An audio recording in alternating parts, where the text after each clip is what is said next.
Január 21-én ezek az események történtek világszerte.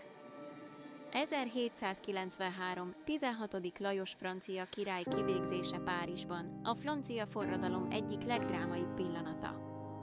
1793. Jean-Pierre Blanchard első sikeres léghajós repülése Amerikában. 1924. Vladimir Iljics Lenin halála, a Szovjetunió történetének sorsfordító eseménye.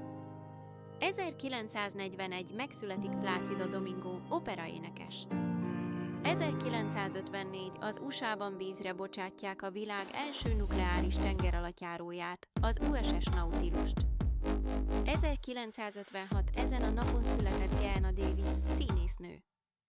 1968. a vietnámi háború egyik nagy ütközete, a Kashani csata megkezdődik. Ha tetszett a videó, megnézheted a többi napról készültet is.